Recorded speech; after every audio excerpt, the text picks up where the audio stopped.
Hi, I'm Doug Martin, the President and CEO of Nest Entertainment.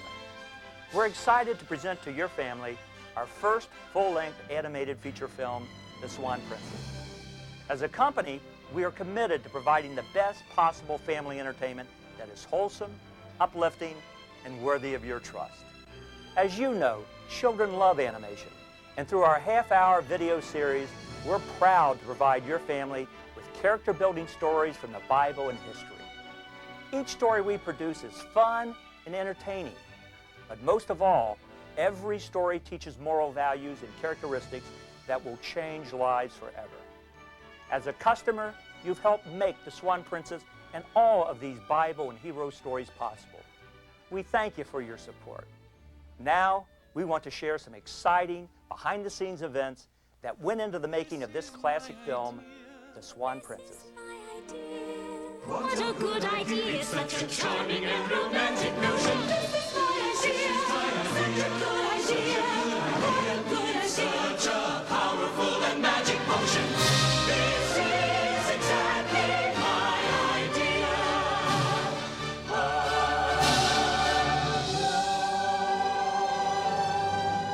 The birth of this exciting motion picture actually had its beginning in 1985, when Rick Rich left the Walt Disney Company to work with Jared Brown and Selden O. Young, producing animated stories from the New Testament. I'm sure we'll look back when we view the Bible stories with our grandchildren, and we'll remember the years of creating them as the best years of our lives. These many stories on the Old and New Testament were a wonderful effort of love and talent that brought some of the most exciting Bible stories to life. We gave our hearts to producing these Bible stories. But we had always wanted to do an animated feature. During the 5 years we were doing the Bible and hero stories, we had time to find and develop a top animation team, along with the right story for a great motion picture. Over the years, many stories were considered and researched, such as the story of Rabbit Hill, a fantasy story about boy pirates, and The First Dog. Finally, Rick and scriptwriter Brian Nissen began working on the German folk story, Swan Lake. I remember Rick and I were struggling as we were trying to put this story together. But it was a classic. We knew we wanted to do it. We knew that other companies wanted to do it as well and had also run into problems. And then one day on the freeway, on the way home, I can picture the exact spot where we came up with this line that Rothbart would say, "Tomorrow night, there will be no moon." You see, you've forgotten one very important thing. Tomorrow night, there is no moon.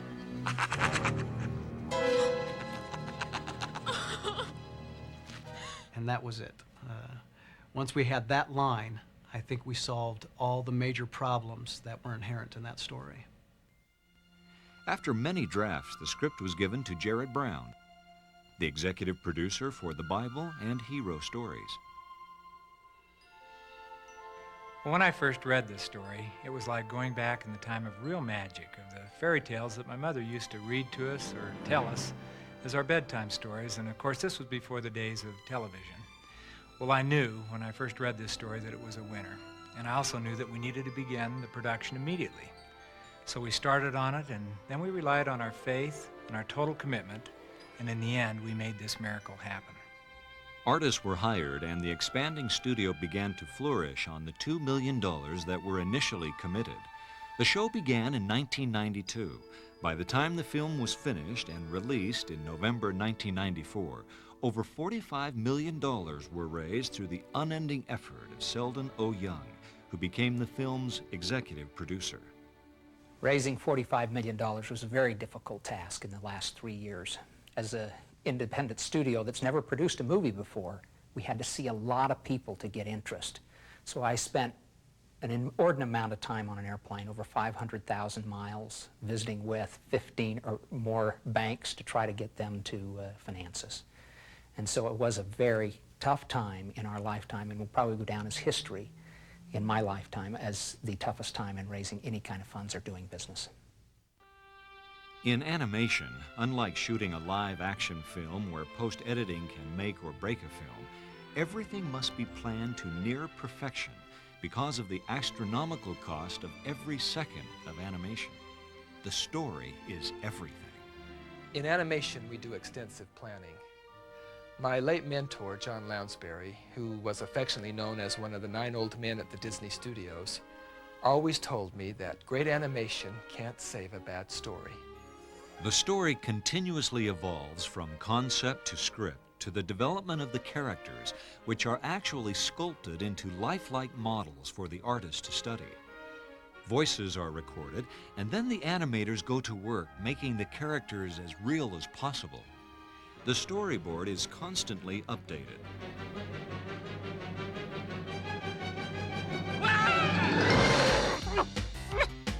Then rough animated pencil sketches begin. Get moving, Slowpoke. Slowpoke? These are refined in the process called cleanup.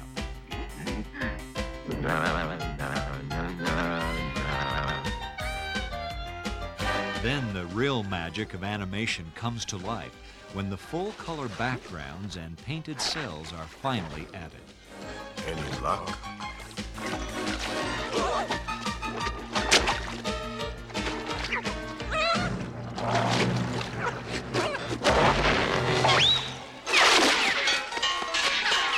No, Bob. To the rescue, mademoiselle! Well, as far as the design goes, we start out with a character that looks pretty similar to a real puffin, with a really long beak and small eyes, and he looks a little more realistic as a puffin. And then you evolve him and make him more cartoony and add your own kind of touches and your own style, and pretty soon he evolves into a more pleasant design. As you draw him, he just slowly evolves. The more scenes you do, the more changes that are made. In supervising the layout department, we work with the director, figuring out how we want to stage the film from scene to scene, how the scenes are going to cut together.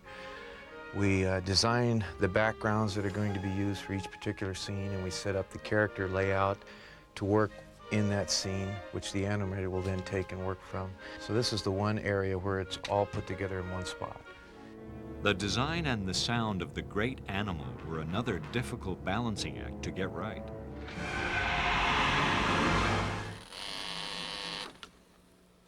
We worked on getting the right sound for this creature. We wanted something that would give suspense and be scary, but at the same time we didn't want to terrify or give the little kids nightmares.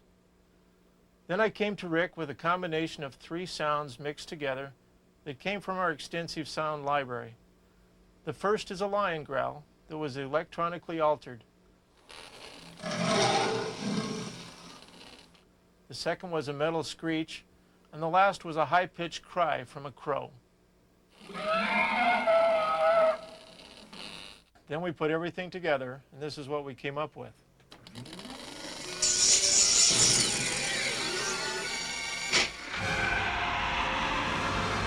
A great animal. On the Foley stage, the sound of the flapping wings was created by opening and closing an umbrella. Wooden sticks were broken when the great animal breaks the tree limb and attacks Derek. With the musical score and electronic alterations added, this scene becomes unbelievably real.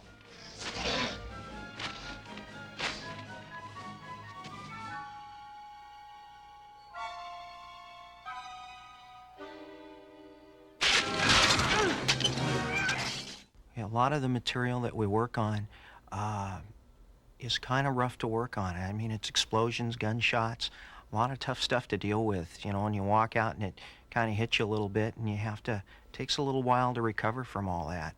And it's just such a nice thing, again, to work on something that you can enjoy working on. I was really looking forward to working on Swan Princess. We'd been talking about it for years, and when it finally came to pass, it was just really, really a special project for us, and I really enjoyed it. The biggest scene of the picture was a production number called Princesses on Parade. We knew that to make this work, we actually would have to choreograph the number. A choreographer studied the music and developed the dance sequences, which were then actually filmed and used by the animators to create these beautiful scenes. Beauty and glamour and breeding unmatched.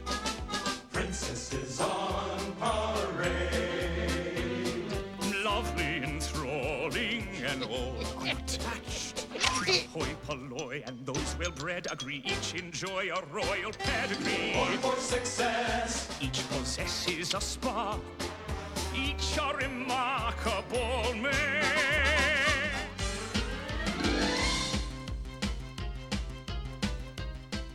Every great animated film has some special effects that set it apart from every other film.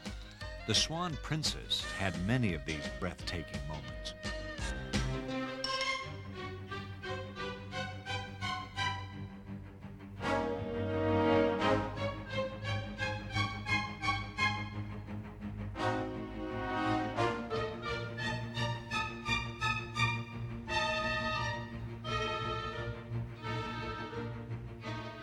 Probably the most stunning is the scene coming to the water and castle. The idea was borrowed from the film trailer that was shown in theaters 1 year before the film was released. This awesome special effect was created by a combination of painted backgrounds and computer graphics.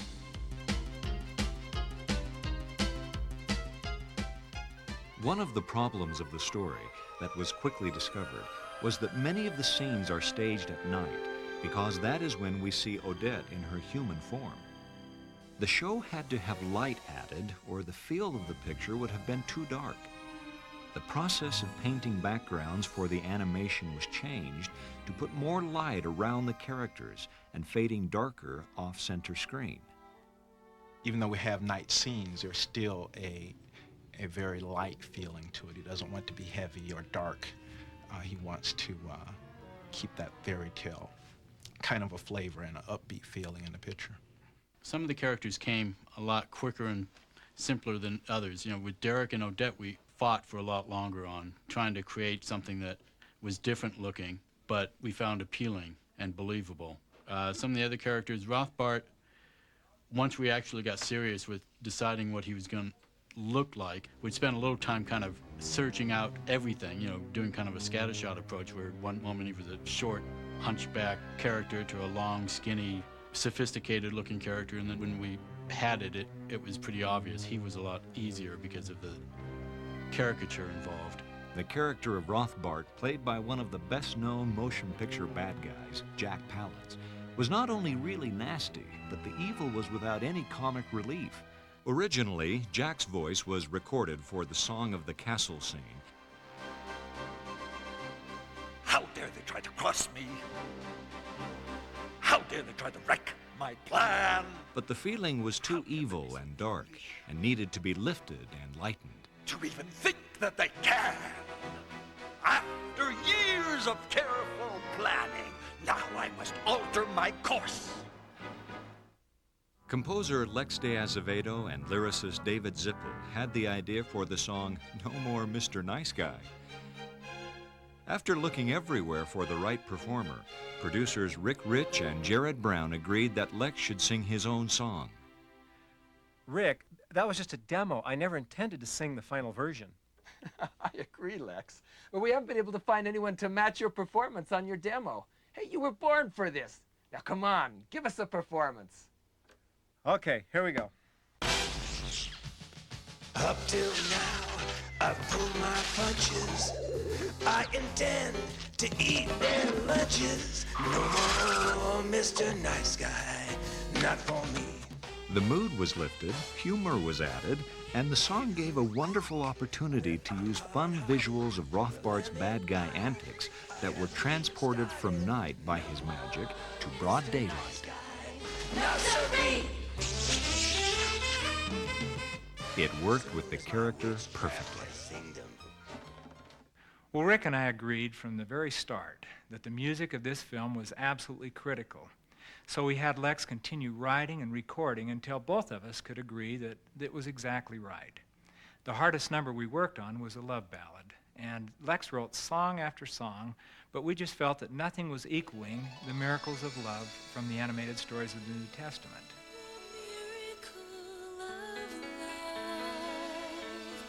Has come into my life, as simple as a hand on mine, as clear as eyes that shine. Finally, he and David Zippel wrote a variation on that song that was called Far Longer Than Forever. As soon as we heard it, we knew that they finally had it exactly right. I'll hold you in my heart. It's almost like you're here with me, although we're far apart. Far longer than forever, as constant as a star. I close my eyes and I am where you are. And of course, a lot of other people agreed with us because at the Golden Globe Awards, it was one of only 5 songs that was nominated for the year. Far Longer Than Forever from the Swan Princess. Music by Lex de Azevedo and lyrics by David Zippel.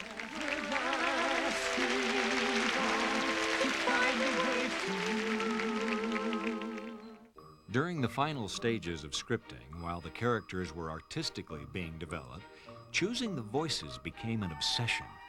After searching through lists of hundreds of known actors and actresses, auditioning began to find the perfect matches between the designed characters and voices. It's a pleasure, Lieutenant Puffin. I'm Odette, Princess Odette. 52 out of 52. Well done, Derek. What have I done to you? Forgive me, Odette. Forgive me. How I'd like to run. This isn't my idea of fun. Hey, John, that's going to be great. Hey, let me just say that the only thing that we can really capture in animation is an attitude. And so all those facial expressions and that great body language that you have, we need to make sure that it's in the voice. That is what the animator will pick up on and animate. Okay, let's start laying them down. Getting a total match with voice and character action is what brings the animation from a two-dimensional flat medium into something that seems even more real than a live-action film. Just say, Monsieur Rothbart, I'd like to leave now. Do you have a map or something? Over the years of directing hundreds of voices for animated features, along with our Bible and hero stories, we have tried to perfect the technique of voice realism. That's what makes our audience believe that the characters are absolutely real. The internationally known voices that were selected for the main characters are John Cleese, who plays Jean-Bob the French frog. To the rescue, mademoiselle! Stephen Wright, the slow-talking turtle Speed. Sandy Duncan for Queen Uberta. Welcome to our fair kingdom, dear William. And Jack Palance as the evil Rothbart. It's fine with me. Just fine with me. Each of these incredibly talented people brought something beside what was scripted to give the film a perfect creative touch.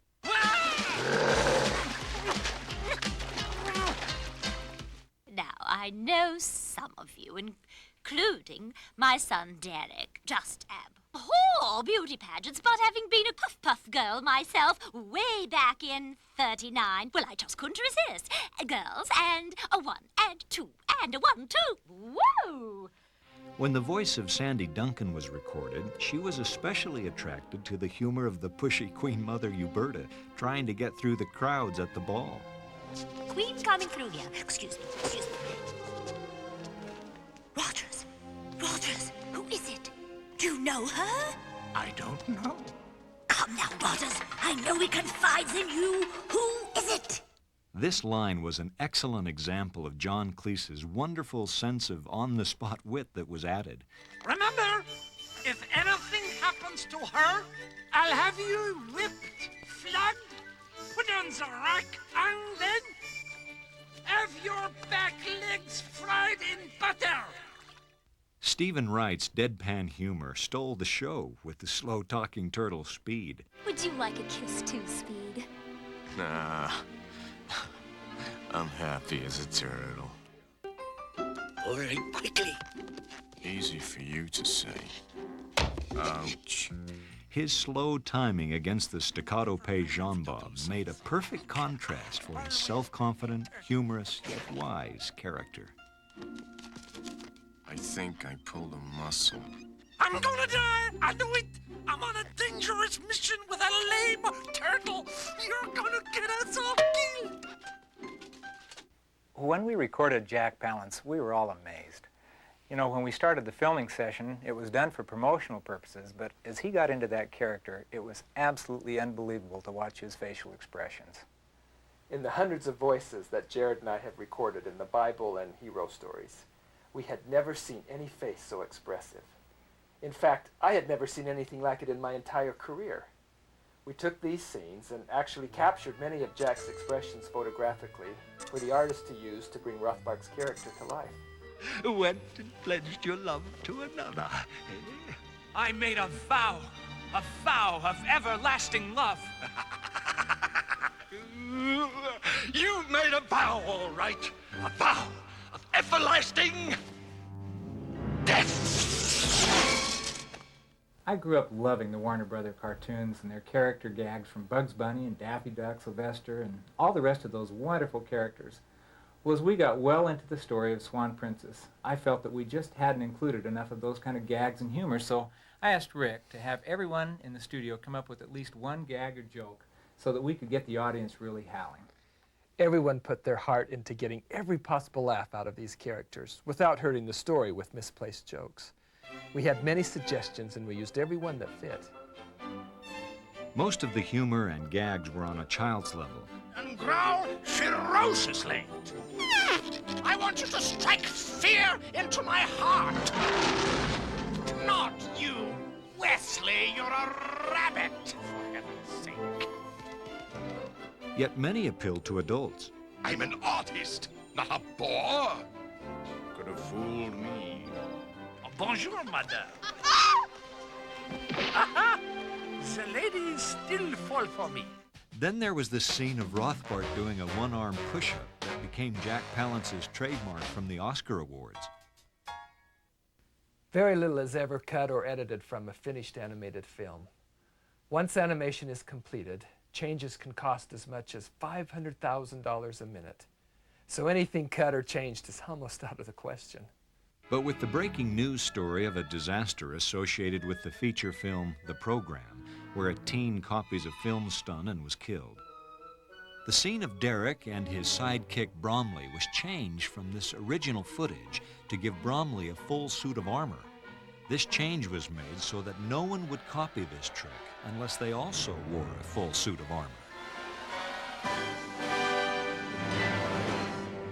Well, initially we discussed just cutting out the whole scene, but we found that we couldn't eliminate it because the end of the show was dependent on Derek getting the arrow from Bromley so he could shoot the great animal. So finally we decided that we would reanimate the entire scene, which in the end it was actually a whole lot funnier with that armor. But the main thing was we didn't want someone hurt by copying the scene. The Swan Princess is the last major animated film that has actual painted production cells. The word cell is short for celluloid, which is a clear plastic sheet that the characters are painted on and subsequently placed on backgrounds and filmed one by one to give the illusion of movement.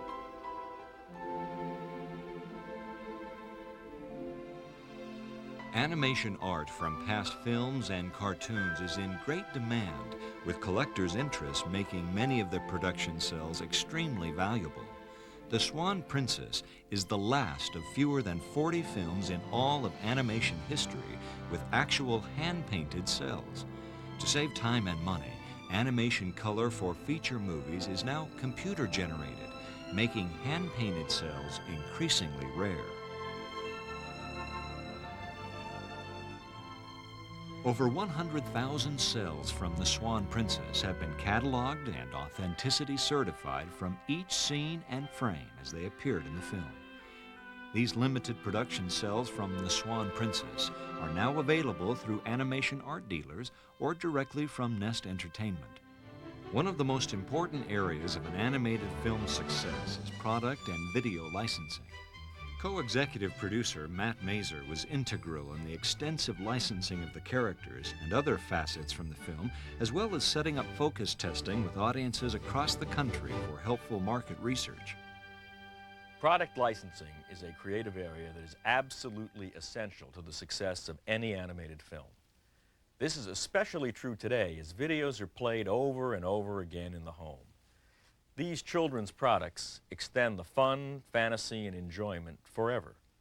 The Swan Princess ranks as a classic, and we were able to license over 100 companies, manufacturing more than 1,000 products, which makes us the leading animated feature film licensor outside of the Walt Disney Company.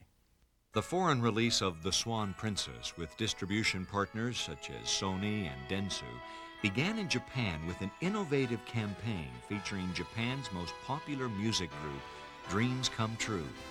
Ticket sellouts in Tokyo theaters were common as excited fans purchased tickets in advance to see the music video Eternity, which was released with The Swan Princess. The entire music video can be seen at the end of this segment. The hundreds of wonderful reviews that The Swan Princess received reflect the level of vision and commitment of the entire team. This is the work of a Disney animator named Richard Rich, who went ahead and started his own studio, has worked on this for 8 years, and the love that he brought to it shows. I think this is the finest example of non-Disney animated feature that we've had in recent years. I walked out of that movie on air. I can't wait to see it again. It is charming. They've got characters you can believe, and I wanted to tell my children the story, but I held back because I want them to see it. It's a dream come true. It really is. I couldn't agree with you more. I love this picture. I think it's one of the best family movies, certainly, of the year. The animation is so careful, and it's so textured, and it's done without all the fancy computers. It's very, very good. The lyrics are by David Zippel, who had done the lyrics for City of Angels, and they're very clever. One of the things I like about it is, in fact, the fact that there's enough wit to sort of entertain parents while the kids are being enchanted. And now we feel that we have a rich animation studio look brought on by all of this talent that is learned from not only the Disney process, but from other studio processes as well. For me, it's a degree of subtlety. The overall look or feel. There's a subtle detail to the design of the characters, the animation itself. It could be just as accepted by the audience for that character to be perfectly still, but our characters move just as regular humans do. And so there's a degree of subtlety, I think, that Rick brings to the table that he infects everybody with to help raise it to the next higher level. As you've seen, animation really is the process that combines the creative talents of hundreds of people through their ideas and hard work. The director's job is to hold all of these diverse talents together to create a classic production that will live forever.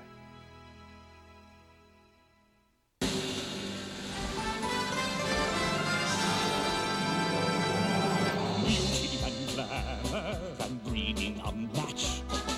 Princesses on parade. Lovely, enthralling, and all attached. Hoi polloi and those well-bred agree. Each enjoy a royal pedigree. Hoi for success. Each possesses a spark. Each a remarkable maid. Boy, oh boy, these royal highnesses all have pluses. They've no minuses. Gaze upon these princesses on